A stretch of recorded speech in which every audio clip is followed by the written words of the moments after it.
Welcome to our Sunday School overview for Grace Lutheran Church in Sleepy Eye and Faith Lutheran Church in New Ulm.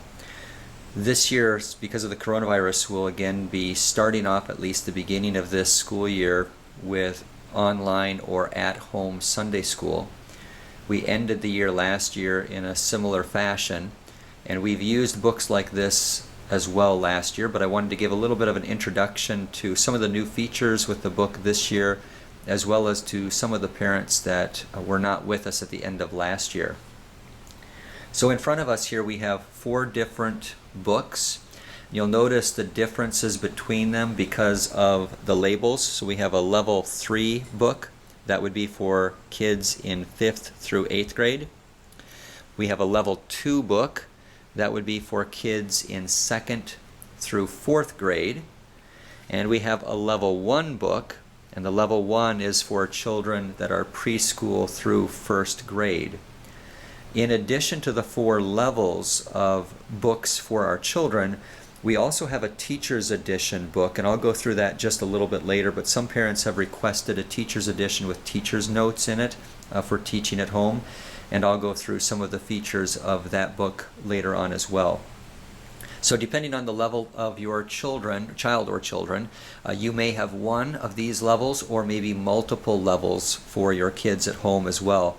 The level 2 and level 3 books are a little bit different. Level 2 and level 1 are going to be more similar since this is preschool and the level 2 goes through from 2nd to 4th grade.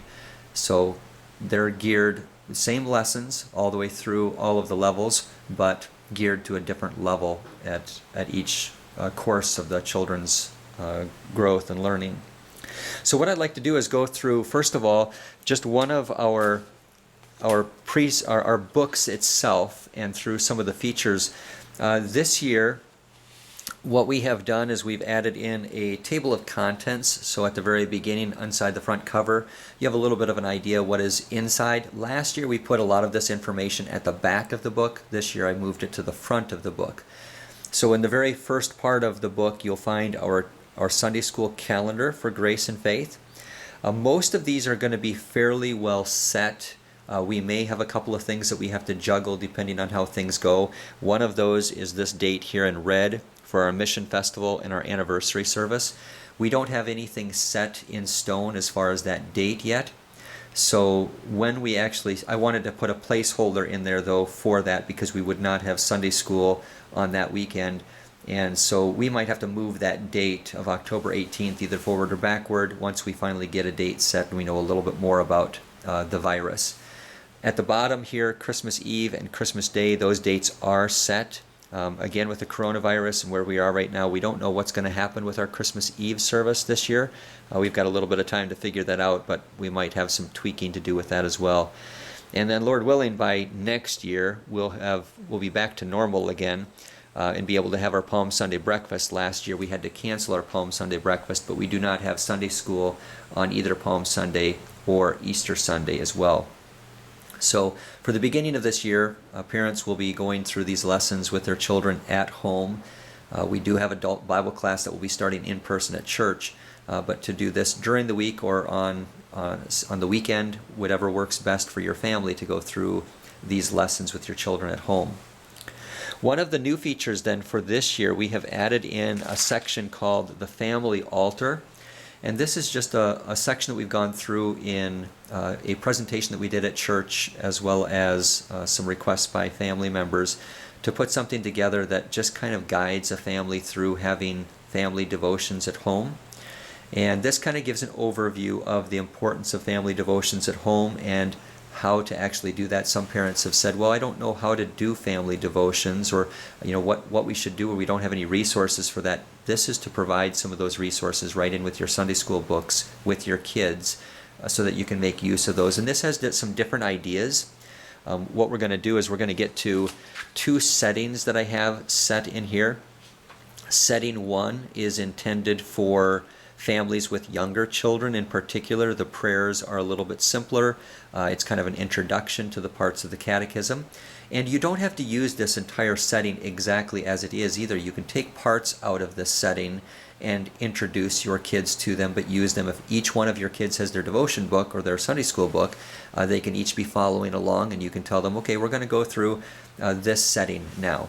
So it includes prayers, hymns, things that you can confess your faith with, as well as ideas for devotions as well. So this is a setting 1 for younger children.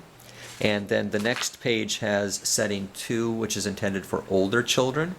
Again, some different hymns and different confessions and explanations, parts of the catechism are included in this. And so again, this is just depending on where your family is and the age of your children. You can use either one or both of these 2 settings and introduce them to your children. Our plan is going to be to record these 2 settings so that you kind of have an idea of what these sound like. If you're unfamiliar with the hymns that are included, we're introducing them to the school children this year in our Christian Day School, and we'll be recording one of those so that you can at least play it along on YouTube, and you can listen to it, or you can use it in your family devotions as well. So the family altar section actually gives some other ideas in addition to what we have in the 2 settings that you can use during different parts of the year, and so you can substitute other things into these 2 devotion samples as well. So it's our prayer that these 2 settings here, as well as the family altar section, will help parents to be able to do family devotions more comfortably in their homes, and have their children have the resources so that they can follow along with these devotions in their homes as well. And then after the family altar section, we've included once again the small catechism. Throughout the course of our Sunday school year, we're referring to the catechism. Kids are learning things from the catechism, whether it be the 10 Commandments or the Apostles' Creed. And so the entire small catechism, Enchiridion, the part that Luther actually wrote with the commandments and the explanation, is actually included here in the front of your Sunday school book. So this is something that you can help, again, work on with your children. Help them to learn the different parts that they'll be going through when they get into 5th through 8th grade in catechism class. They'll be learning this and reciting this.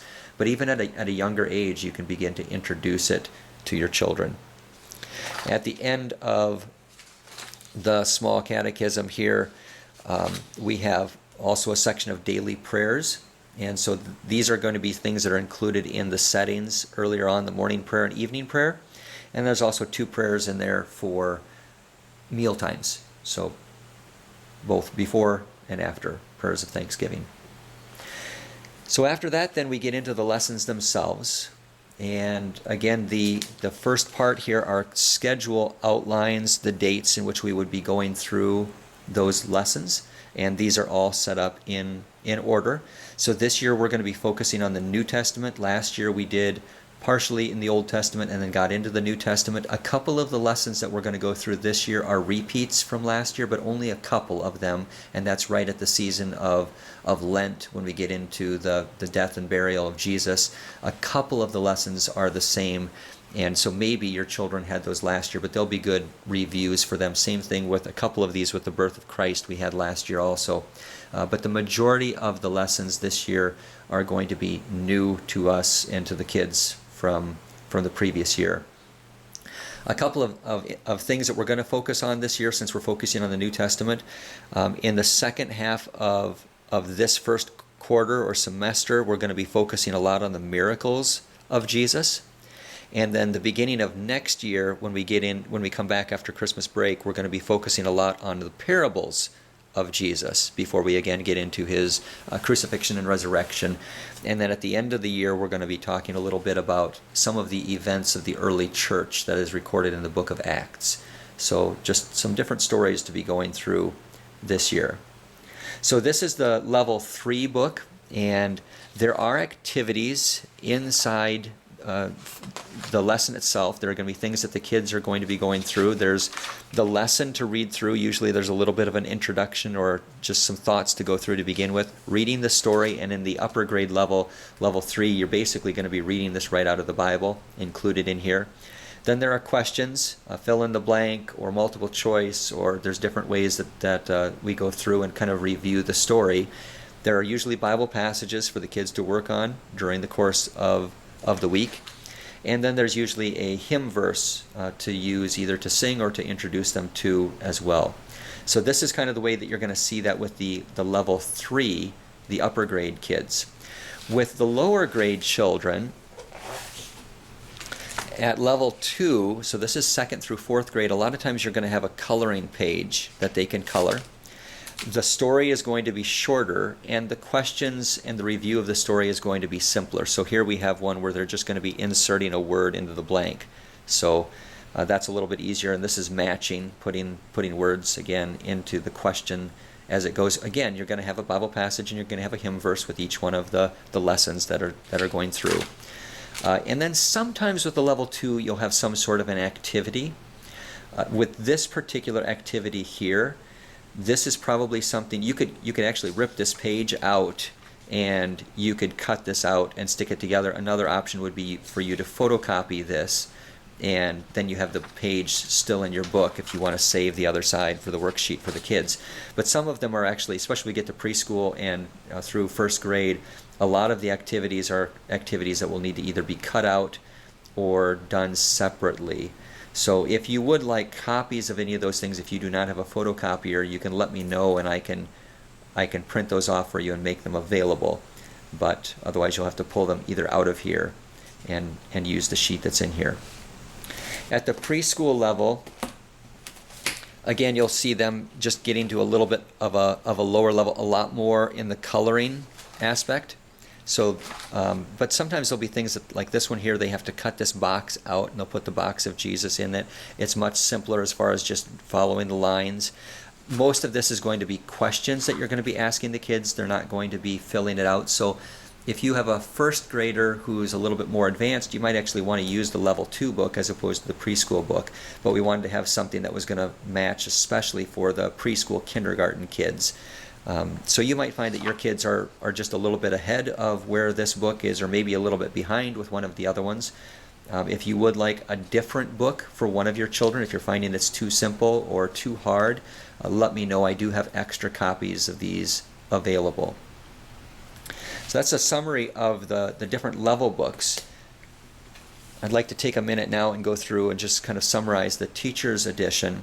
The Teacher's Edition is going to have again a calendar at the beginning, so the teacher knows which lesson we are on. But what happens with the teacher's notes is that instead of having the whole lesson included, this is sort of a way of preparing for teaching the lesson. It includes a prayer, some vocabulary words that might be in the lesson, especially for the upper grade levels that you might want to be familiar with. And then it has what's called an inner and an outer aim, and these are usually included in the lesson itself in the books for the kids. And basically what that is what is the main point of the lesson, the story itself? What is the one thing we should take away from it as far as the life of Jesus? And then the other would be, what is the application to me as a young person or as a believer living today? So that's what they're trying to do with the inner aim and the outer aim of each one of these lessons. And what's nice about the teacher's notes is it just kind of goes through and gives you some background information. It kind of sets the story into its context, and it tells you a little bit about what's going on at the time. And these notes are typically from Ruprecht's Bible history references, but there's some other notes that are included in here as well. It takes it by verse, and so what you can do is you can read through this and you can highlight certain things that you might want to bring out as you're teaching the lesson with your children. It ends with a student prayer, so a prayer that you can use in your class as you're teaching it. And then it gives you some ideas as far as how to present the lesson. And a lot of times it actually is going to include some applications also. So this one for Zacharias on the top of page 4 has some specific applications to the children. How can you take this story and apply it so that they understand that this is something that relates to them in their life? And again, it repeats the passages at the different levels, so lower, middle, and upper grades, the passages that would be included for them to work on memorizing over the course of the week, and some different hymns that you might want to bring in if you have a little bit of extra time. So the teacher's notes, again, do not have the lesson itself. These are more to prepare the parent or the Sunday school teacher to give them a little bit of background information so that they are better equipped to answer questions that the kids might have and to teach the lesson itself.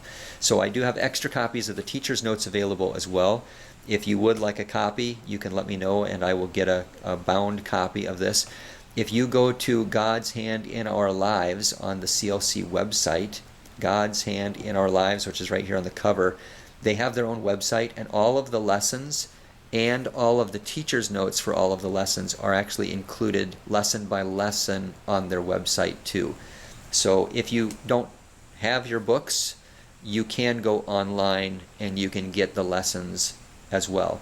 So a lot of resources that are available there.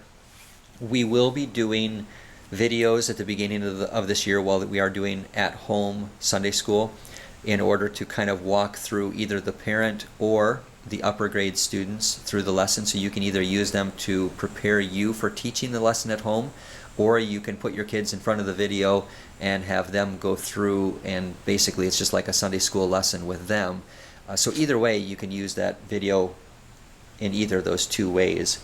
We pray that this Sunday school year will be a blessing both to you as you learn these lessons and teach these lessons to your children at the beginning of the year, and also to your children as they learn to grow in the knowledge of all that God has done for them, and especially their Savior through His ministry here on earth. If you have any questions, feel free to give me a call or to email me. I'll be glad to answer any questions that I can.